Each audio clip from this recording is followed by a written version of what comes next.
Pete Bellotte. Pete, tell us how you created the sexiest record of all time.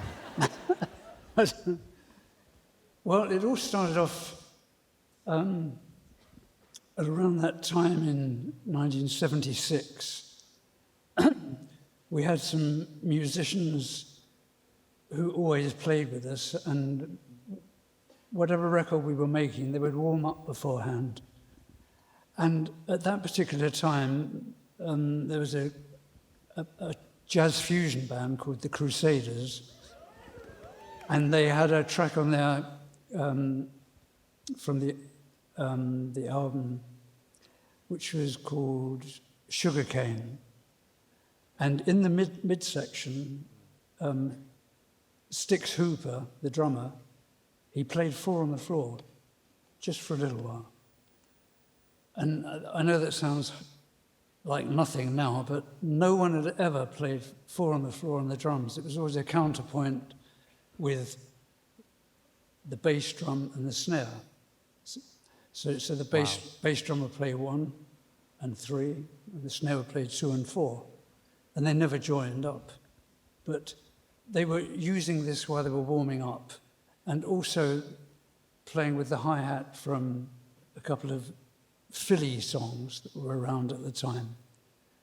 We called it pea soup in the end because it went pea soup. And so when Donna came in to sing the song, we had a basic demo, and we appropriated those little things there, which gave us the kind of the disco thing. And one of the interesting things about recording this was when we listened to it back the next day, it was completely finished, but the midsection, which breaks down just the drums, it slowed down.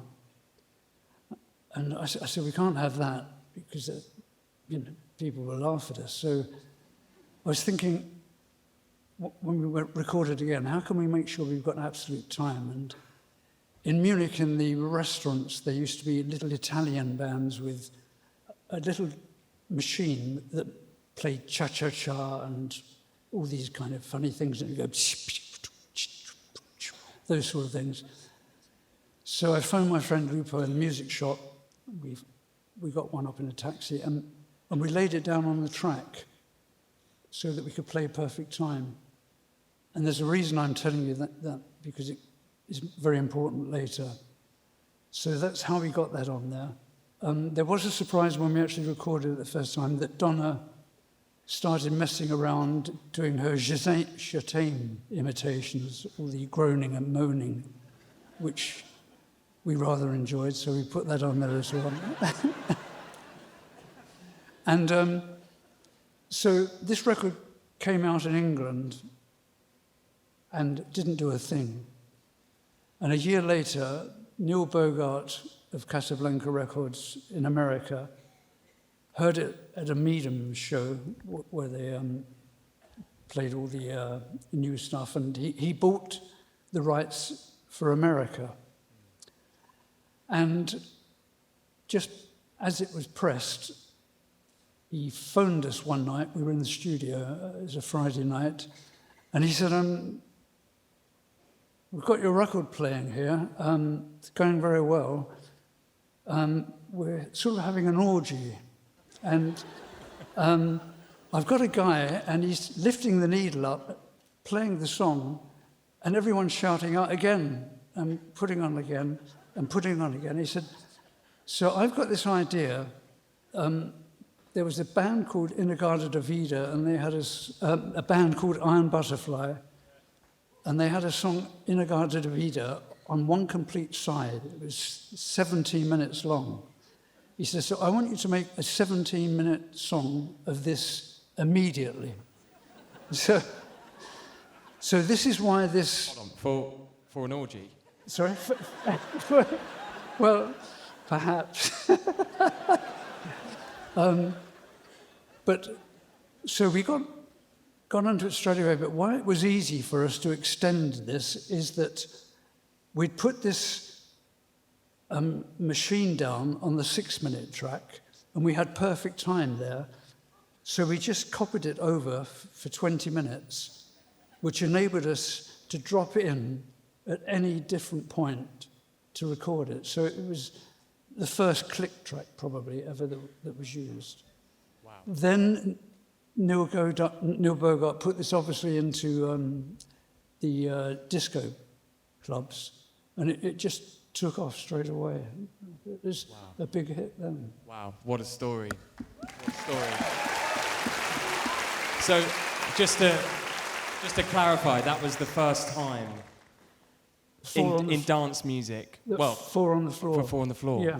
Wow, think how much that has influenced all of our lives. I mean, it doesn't sound very clever, but when we heard Four on the Floor, it just suddenly it made everything danceable, so much more danceable. And I want to bring it on to another song, which it took things even further. And of course, that's I Feel Love, again by Donna Summer, which has always sounded like the future of music, and even today sounds like the future of music. Even when you wrote it, it was, that was your intention. But before we talk about it, Billy, can you play a little? We managed to we hope we managed to separate the stems of that record. And we've got the synth line, just to remind everyone.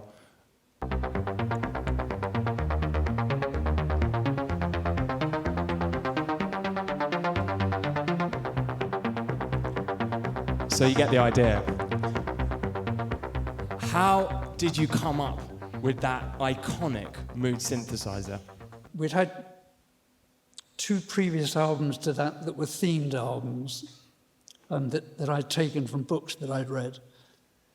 And when we came to record this album, I'd been reading Anthony Powell's Dance to the Music of Time, which is 12 books.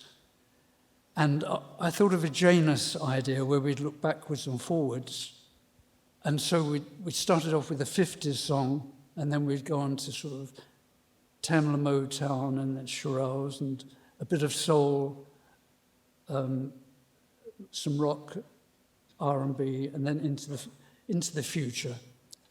For the future, it had to be a Moog, because we were using mini Moogs, but in Munich there was a chap called Eberhard Schörner who owned perhaps the only full-size Moog in Europe, is it the 3P. So we hired that, and with it came an engineer, a programmer, called Robbie Vader. And Robbie Vader was an unprepossessing sort of guy. He came in a tweed suit and looked very formal. And we put down the bass track first, but it was dum dum dum dum dum dum dum dum, so half that. And after we put it down, Robbie Vader said, "Okay, so what do you want to sync to it next?" And Giorgio and I looked at each other and said, "Sync? What does sync mean?" And he said, "I put some white noise down," he said, "and the Moog will lock into that, and whatever you play now will join in absolute time." I said, "What?" He said, "Yeah." He said, Robert Moog himself doesn't know about this. He said, "I've just figured it out myself." So I said, "Okay, well, we tried it."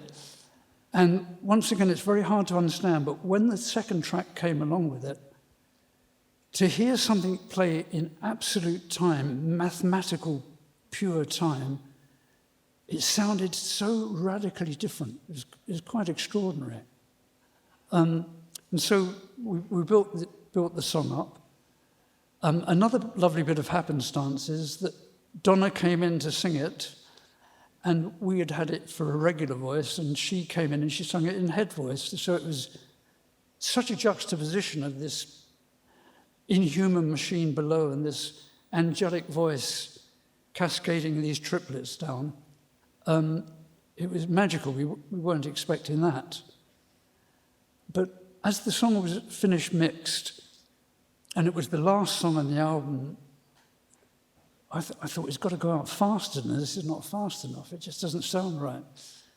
And Coppers, the engineer, and we'd been doing a lot of tape relaying, and so we put it through a tape, slowed the tape down, and then we had it beating like that. So we had this repetitive, and it changed the whole feel of the song. So it was quite extraordinary. And so then it was sent off to America, to Neil Bogart, who's the owner of the record company, and he's such a great record man, but he put it on the B-side of a Barry Manilow song. and that was one of our first Donna songs that wasn't doing very well. So he flipped it, but before that he suggested 3 edits, which made a huge difference.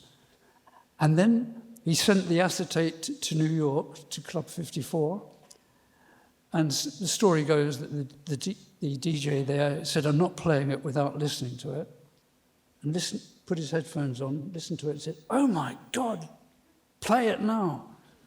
And it just took New York by storm. It's often